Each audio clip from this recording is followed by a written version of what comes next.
வணக்கம் தீபிகா. கர்நாடகா மாநிலம் தட்சிண கன்னட மாவட்டம் பெல்சங்கடி தாலுகா தர்மஸ்தலா கிராமம்.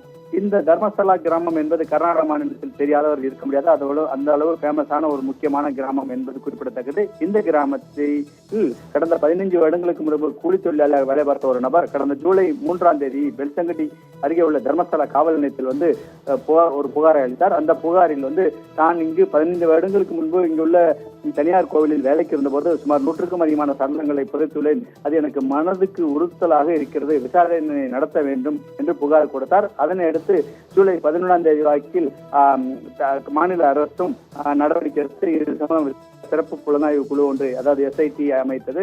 அதே நேரத்தில் நீதிபதி முன்பு தோன்றி அதன் நபர் தனது தரப்பு வாதங்களை முன்வைத்திருந்தார். இந்த நிலையில் இது சம்பந்தமாக நேற்றைய தினமும் மேலும் ஒரு நபர், அதாவது ஜெயந்தி கவுடா என்ற நபர் அதே தர்மஸ்தலா காவல் நிலையத்தில் மற்றொரு புகாரை பதிவு செய்துள்ளார். அந்த புகாரில் தான் கடந்த சில ஆண்டுகளுக்கு முன்பு அதே தர்மஸ்தலா பகுதியில் ஒரு பள்ளி மாணவியின் சடலத்தை நான் பார்த்தேன். உடலில் சில யூனிஃபார்ம் மற்றும் பள்ளி புத்தகத்துடன் அந்த சிறுமியின் பாடி அந்த பகுதியில் புதைத்தார்கள் என்பது நான் கண்கூடாக பார்த்தேன் என்று புகார் கொடுத்திருந்தார். தற்போது இந்த புகாரும் பதிவு செய்யப்பட்டு தர்மஸ்தலா காவல் நிலையத்தில் இன்றைய தினம் விசாரணைக்கு எடுத்துக் கொள்ளப்பட்டுள்ளது.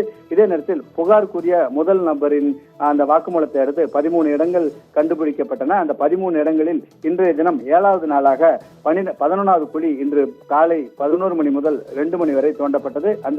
அந்த குறிப்பாக அந்த 11வது பாயிண்ட் எனப்படும் அந்த புதைக்குழியில் எந்த ஒரு எலும்பு துண்டுகளும் கிடைக்கப்படவில்லை. இதனை தற்போது சற்று முன்பு அந்த 12வது குழியை தோண்டும் பணியில் சுமார் 20க்கும் மேற்பட்ட கூலி தொழிலாளர்கள் ஈடுபட்டுள்ளனர். குறிப்பாக நேற்றைய தினம், அதாவது இடம் குறிக்கப்படாத, ஏற்கனவே 13 இடங்களை அந்த மர்ம நபர் காமித்திருந்தாலும் 14வது ஒரு இடத்துக்கு வாங்கல் இங்கு செல்லலாம் என்று சுமார் அந்த தோண்டும் இடம் நேத்ராவதி ஆற்றங்கரையிலிருந்து சுமார் 100 மீட்டர் தொலைவில் உயரத்தில் மலைப்பகுதி பங்களாகுட்டை என்ற மலைப்பகுதிக்கு அழைத்து சென்று பார்த்தபோது அங்கு சமாதிக்கு அருகே ஒரு ஆண் எலும்புக்கூடு இருந்தது தெரிய வந்தது. இது 1.5 வருடங்களுக்கு முன்பு இறந்த ஆண் எலும்புக்கூடு என்று அங்கு கூட இருந்த FSL ஆய்வக டாக்டர்கள் தெரிவித்தனர். தற்போது அந்த எலும்பு துண்டுகள், அதாவது சுமார் ஆண் எலும்பு துண்டுகள் 1.5 வருடங்களுக்கு முன்பு இறந்ததாக கூறப்படுகிறது. இது உடுப்பி மாவட்டம் மணிப்பாலில் உள்ள தனியார் மருத்துவக் கல்லூரி மருத்துவமனையின் FSL ஆய்வகத்துக்கு நேற்றைய தினமே அனுப்பப்பட்டுள்ளது. அதேபோல் 6வது குழியிலும் சில மனித எலும்பு துண்டுகள் இருந்தது. அதுவும் அதே ஆய்வகத்துக்கு அனுப்பப்பட்டுள்ளது. இந்த எலும்பு துண்டுகள் எப்பொழுது இருந்தது, யார் ஆனா பெண்ணா என்பது குறித்து FSL நிபுணர்கள் ஒரு புறத்தில் விசாரணை மேற்கொண்டு வருகிறார்கள். இந்த நிலையில் தான் தற்போது 7வது நாளாக தொடர்ந்து 12வது குழி தோண்டும் பணி தற்போது நடைபெற்று வருகிறது. ஒருவேளை நேரம் இருந்தால் 13வது குழியையும் தோண்டி பார்த்துவிட முடிவு செய்துள்ளனர். 13வது குழியில் சில ரகசியங்கள் காத்திருக்கின்றன என்று புகார்தாரர் ஏற்கனவே கூறியிருந்தார்.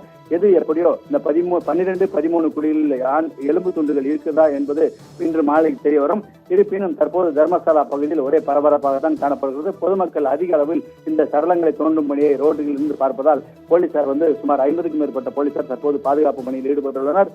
குறிப்பாக இந்த SIT எனப்படும் சிறப்பு புலனாய்வு குழுவில் சுமார் 20க்கும் மேற்பட்ட அதிகாரிகள் ஏற்கனவே இருந்த நிலையில் கூடுதலாக உள்ளூர் போலீசார் மற்றும் சுற்று வட்டார தாலுகா மற்றும் காவல் நிலையங்களில் உள்ள முக்கியமான போலீசார்கள் என தற்போது 30க்கும் மேற்பட்ட போலீசார் இந்த குழுவில் உள்ளனர். அவர்களும் தற்போது அந்த மருத்துவ குழு மற்றும் பல்வேறு வருவாய்த்துறை மற்றும் அந்த புத்தூர் கூடுதல் கமிஷனர் உள்ளிட்ட அதிகாரிகள் உடன் தற்போது இந்த தோண்டும் பணி நடைபெற்று வருகிறதுங்க. தீபிகா.